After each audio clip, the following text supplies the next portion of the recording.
সাকিবকে নিয়ে আসলে আমার কথা বলার কিছু নাই ভাই। এই একটা প্লেয়ার যে আপনি আজকে খারাপ করতেছে দেখবেন কালকে ৫ নিয়ে ম্যান অফ দ্য ম্যাচ হয়ে গেছে। সো আজকে হয়তোবা সাকিব ভালো খারাপ করছে বিধায় রিশাদ ভালো করতেছে।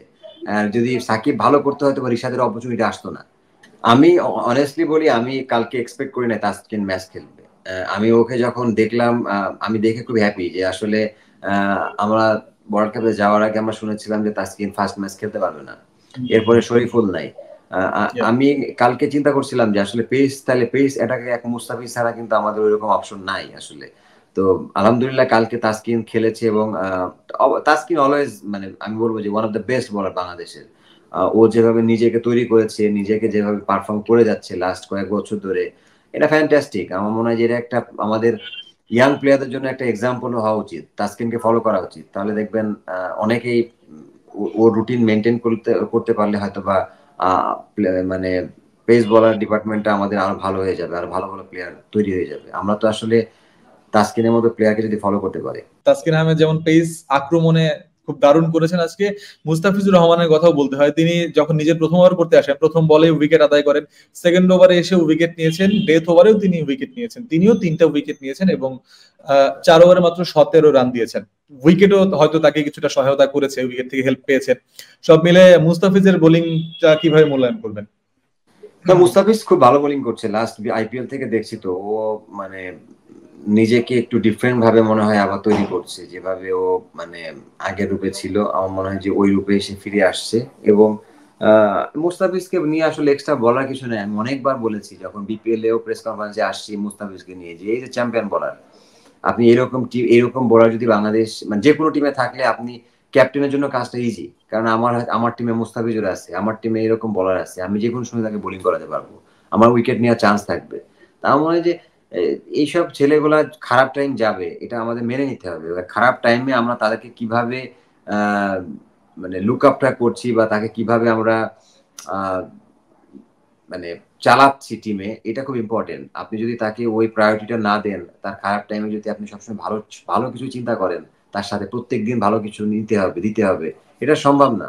আমরা যে মুস্তাফিজ বাংলাদেশ টিমের জন্য অনেক কিছু করেছে এবং করে যাচ্ছে। এবং একমাত্র মানে আমাদের মুস্তাফিজই আছে যে সে কনসিস্টেন্সি ভাবে আইপিএল খেলে যাচ্ছে। সো আইপিএল এর মতো ইভেন্ট খেলা কিন্তু এত ইজি না, নট ইজি। তো আমাদেরকে সেই রেসপেক্টটা তাকে দেওয়া উচিত। আমার মনে হয় যে সে মুস্তাফিজ তার জায়গা থেকে সে ওই রেসপেক্টটা পায় না। এই জন্যই হয়তো বা আমরা অনেকেই কথা বলি 2-3টা ম্যাচ মুস্তাফিজ খারাপ খেললে ও ডান, ও শেষ হয়ে গেছে, এই হয়ে গেছে। এটা আমার কাছে মনে হয় যে আমাদের প্লেয়ারদেরকে খুব আননেসেসারি ছোট করা হয়। নগদে 500 টাকা বা তার বেশি পেমেন্টে পেতে পারেন ঢাকায় জমিসহ 20 কোটি টাকার পুরস্কার। খারাপ সময়ের কথা যখন উঠলোই, একটু সাকিব আল হাসানের কথা বলতে চাই। আজকের ম্যাচে তিনি 2 ওভার পাওয়ার প্লেতে বল করেছেন, 6 ওভারের মধ্যে তিনি 2 ওভার করেছেন। 1 ওভারে 5 বলের মধ্যে 4টা 4 কনসিড করেছেন, আর 2 ওভারে 24টা রান দিয়েছেন। তবে শুধু এই ম্যাচটা না, গত কয়েকটা ম্যাচ ধরে আমরা দেখতে পাচ্ছি সাকিব আল হাসানের বোলিংটা তাকে আমরা যেভাবে দেখে অভ্যস্ত সেরকম হচ্ছে না। উইকেট পাচ্ছেন না, পেলেও অনেক খরুচে হচ্ছেন, 30, 35, 40 রান দিয়ে ফেলছেন। তো সাকিবের এই বল হাতে ছন্দে না থাকা কতটা কনসার্নিং হতে পারে? সাকিবকে নিয়ে আসলে আমার কথা বলার কিছু নাই ভাই। এই একটা প্লেয়ার যে আপনি আজকে খারাপ করতেছে দেখবেন কালকে 5 নিয়ে ম্যান অফ দ্য ম্যাচ হয়ে গেছে। সো আজকে হয়তো বা সাকিব ভালো খারাপ করছে বিধায় রিশাদ ভালো করতেছে। যদি সাকিব ভালো করতে হয়তো বা রিশাদের অপরচুনিটি আসতো না। হ্যাঁ। তো আমার মনে হয় যে এই একটা প্লেয়ার যাকে নিয়ে আমাদের আসলে এই জায়গায় কথা বলাটা ঠিক না। কারণ ও তার ক্রিকেট ক্যারিয়ারে এত কিছু দিয়ে দিয়েছে বা মানে বাংলাদেশ টিমকে দিয়েছে। মানে এটা আমরা ভাই ওই জায়গাতে তাকে রাখি। তা আমি আমি অ্যাজ এ প্লেয়ার হিসেবে অ্যাটলিস্ট এই কথা বলতে পারি না যে সাকিবকে নিয়ে কথা বলা।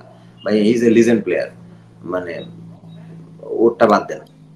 জি জি, যেমনটা আপনি বললেন হি ইজ এ লেজেন্ড। কালকে আইসিসির একটা ভিডিও দিয়েছে, সেখানেও বাংলাদেশ টিমের প্লেয়াররাও একই রকম ভাবে তাকে সমীহ করে বলছেন সাকিব একজন লেজেন্ড, তার সাথে খেলতে পারাটাও অনেক বড় বিষয়।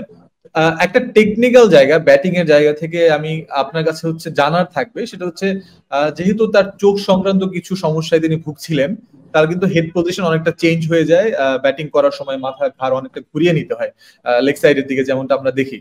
তো আপনার কাছে as a left hander batter, আপনি নিজেও মানে এই বিষয়টা, হেড পজিশনটা ঘুরে যাওয়া শট খেলার ক্ষেত্রে কতটা ক্ষতি বা কতটা আপনাকে বাধাগ্রস্ত করতে পারে, বা কতটা ইফেক্টিভনেস কমিয়ে দিতে পারে? এটা তো আমাদের মিডিয়াতেই দেখছি, সাকিবের টেকনিক নিয়ে কথা বলতেছে, মিডিয়ায় তো দেখলাম সাকিবেরকে ব্যাটিং টেকনিক শেখাচ্ছে। আসলে আলটিমেটলি জিনিসটা তার না। আপনি যদি দেখেন যে হেড পজিশন যেটা, আমি ওর সাথে কথা বলেছি এবং ওর হ্যাঁ বিপিএল এর টাইমে একটা চোখের একটা সমস্যা ছিল, বাট আপনি যদি দেখেন যে এরপরে কিন্তু সে ঢাকা ডোমেস্টিক ক্রিকেটে একটা 100 করছে শেখ জামালের হয়ে। তো তার যদি চোখের সমস্যা থাকে তাহলে 100 কিভাবে মারে? হয়তো বা 20-30 রান করবে, 100 মারা সম্ভব না। তো ও যেটা করছে আমার কাছে যেটা মনে হয়েছে যে ও তার মানে মাথা পজিশনটা ওপেন করতেছে এই কারণেই যে তার বলের ভিউটা বাড়ানোর জন্য, লেগ সাইডে আরো ভালো খেলার জন্য।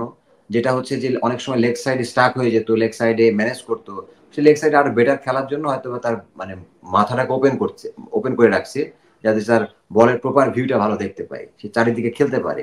এই জন্যই হয়তো সে টেকনিক্যালি একটু চেঞ্জ করেছে। আমার মনে হয় যে তার মতো প্লেয়ারকে আসলে এইগুলা সে নিজেই ভালো বলতে পারবে। এখন জানে সে তার পোস্টে নিজেই ভালো, বুঝছেন না? সে জানে যে কোন জায়গা থেকে কোন অ্যাঙ্গেলে যদি তার হেড পজিশন চেঞ্জ করলে বেটার হবে খেলার জন্য, সে নিজেই ভালো বলতে পারবে। আজকের সাকিবের পরে বাংলাদেশের ওই ক্যাপ্টেন শান্ত, তার ব্যাটিংটা হয়তো সাম্প্রতিক সময়ে ভালো হচ্ছে না, তবে আজকে তার ক্যাপ্টেন্সির সুনাম করতেই হয়। ব্যাটারদের, শ্রীলঙ্কান ব্যাটারদের তিনি কোনো ব্রিদিং স্পেস দেননি। দেখা গেছে একের পর এক বোলার শাফল করেছেন, কোনো বোলারকে সেটেল হতে দেননি। এমন খুব কমই হয়েছে যে কোনো বোলার টানা 2 ওভারে স্পেল করেছেন, প্রত্যেক বোলার একবার করে এভাবে চেঞ্জ করে গেছেন। তো এই স্ট্র্যাটেজিটা কেমন লেগেছে আপনার কাছে?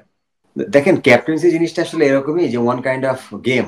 মানে গেম মানে হচ্ছে যে আপনি মানে একটা এর মতো আর কি, যে আপনি যদি একে নিয়ে আসেন, যদি ক্লিক করে তাহলে কিন্তু আপনি আপনি হিরো। আবার যদি ওরে নিয়ে এসে ক্লিক না করে তাহলে আপনি কেন নিয়ে আসলেন, এর নিয়ে অনেক কথা হয়। সো আমি বলবো যে এটা টু আর্লি টু সে যে হ্যাঁ শান্ত অবভিয়াসলি যেভাবে ক্যাপ্টেন্সি করছে, যে বোলিং চেঞ্জ করছে, এটা ভালো। কারণ মানে একটা ব্যাটসম্যান যখন ব্যাটিং করে, আপনি যদি মানে খুব তাড়াতাড়ি বোলিং চেঞ্জ করেন তাহলে হয়তো বা ওই বোলারকে নিয়ে আবার নতুন প্ল্যান করতে হয়, ব্যাটসম্যানের জন্য একটু প্ল্যানিং এর সমস্যা হয়। তো আমি শিওর যে এখানে শান্তর একা ডিসিশন না, এখানে হয়তো অবভিয়াসলি কোচ বাইরের থেকে অনেক প্ল্যানিং দেয়, প্লাস ওখানে সাকিব আছে, সবার মিলিত প্রচেষ্টাতেই হয়তো বা এই প্ল্যানিং গুলা হচ্ছে, যার জন্য সম্ভব। কারণ এর আগেও আমরা ক্যাপ্টেন্সি দেখেছি বা শান্ত ক্যাপ্টেন্সি করেছিল, ডিফারেন্ট স্ট্র্যাটেজিতে ক্যাপ্টেন্সি ছিল। আমার মনে হয় যে এগুলা অনেক অনেক অনেকভাবে হচ্ছে বাংলাদেশ টিমের ক্যাপ্টেন্সি হাতুড়ি সিং অনেকটা দেখে, প্লাস সাকিবও তো আছে। নগদে 500 টাকা বা তার বেশি পেমেন্টে পেতে পারেন ঢাকায় জমিসহ 20 কোটি টাকার পুরস্কার।